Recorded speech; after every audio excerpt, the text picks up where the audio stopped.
School किसे कहते हैं? तो मैंने बताया था स्कूल वो जगह है जहां हमें कूटा जाता है और हमारे पापा को लूटा जाता है। फिर पूछा गया था अस्पताल किसे कहते हैं? मैंने बताया था धरती से स्वर्ग जाते हुए जो बीच में टोल नाका पड़ता है उसे हम अच्छे, क्या बात है, वाह वाह वाह वाह, अस्पताल कहते हैं। ये था दिमाग का काम। अंग्रेजी का पेपर आया था और उसमें प्रश्न आया था मैं एक आम आदमी हूं, इसको अंग्रेजी में ट्रांसलेट करो। मैंने किया था I am a mango man. प्रश्न आया था बाजार में गोलियां चल रही हैं, इस वाक्य को अंग्रेजी में ट्रांसलेट करो। मैंने किया था the tablet are working in the market. बहुत अच्छे। प्रश्न आया था पहले मुर्गी हुई या अंडा? पहले मुर्गी आए या अंडा आया? मैंने बताया था सबसे पहले नमकीन आई थी।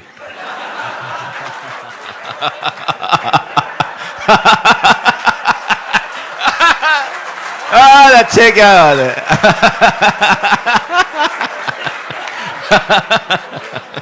सर मैंने ठीक कहा? अच्छा सर तुम्हें कैसे पता? इसका मतलब सर आप प्रैक्टिकल आदमी हैं मेरी तरह। सबसे पहले नमकीन आई थी, उसके बाद अंडा आया था, उसके बाद बोतल आई थी, फिर मुर्गी आई थी और अंत में बिल आया था। यह है दिमाग का काम। साइंस का पेपर था और प्रश्न आया था हम पानी क्यों पीते हैं? मैंने लिखा था क्योंकि हम उसे खा नहीं सकते इसलिए पीना पड़ता है।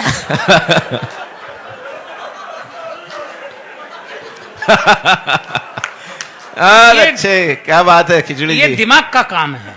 हिंदी का पेपर था और प्रश्न आया था रामनवमी क्यों मनाई जाती है? मैंने लिखा था जब भगवान श्री राम 8वीं पास करके 9वीं में आए थे। अच्छे,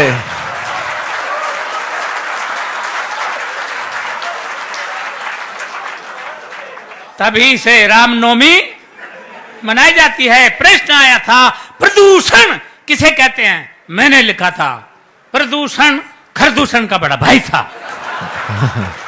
ये खरदूषण तो भगवान श्री राम के हाथों मारा गया था, प्रदूषण भाग निकला था। ये तभी से पेड़ों पर रहता है, पेड़ों की जड़ों तक को खा जाता है। ये दिमाग का काम था।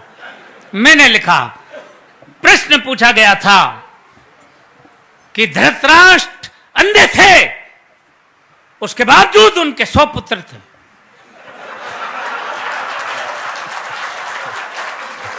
ये पॉइंट नोट किया जाए मिलोड। धृतराष्ट्र अंधे थे, उनके 100 पुत्र थे और पांडु के 5, जबकि वो आंख वाला था।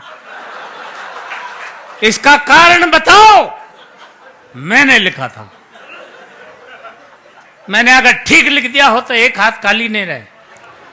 पूरा मुंह खोल के हंसे। मैंने लिखा था कि आंख वाले लोगों को और भी बहुत से काम होते हैं।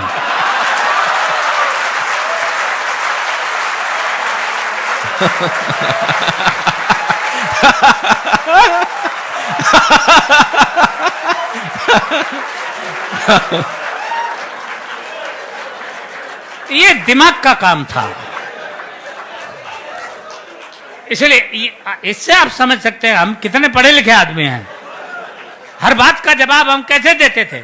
इतिहास का पेपर था और प्रश्न आया था महाभारत के युद्ध का कोई एक ठोस कारण बताओ। एक बच्चे ने लिखा महाभारत के युद्ध का मेन कारण थे दुर्योधन अपनी जिद छोड़ दिए होते तो महाभारत का युद्ध कदापि नहीं होता। दूसरे बच्चे ने लिखा महाभारत के युद्ध का मेन कारण थे भीष्म पितामह अपनी प्रतिज्ञा तोड़ दिए होते तो भी महाभारत नहीं होता। तीसरे बच्चे ने लिखा महाभारत के युद्ध का मेन कारण थे स्वयं भगवान श्री कृष्ण, वो चाहते तो युद्ध नहीं होता। अर्थात पूरी क्लास में एक बच्चा भी सटीक उत्तर नहीं दे पाया। क्यों? क्योंकि मेरे सिवा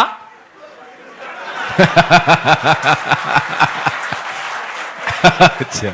पूरी क्लास में इतना माइंडेड बच्चा था ही नहीं। तब मैंने लिखा, अब ठीक लिखा हो तो अब एक बार फिर हाथ उठा के मुझे सम्मान देना, यह दिमाग का काम था। मैंने लिखा, महाभारत के युद्ध का सबसे मेन कारण यह था कि उस वक्त पुलिस नहीं थी। बहुत अच्छे।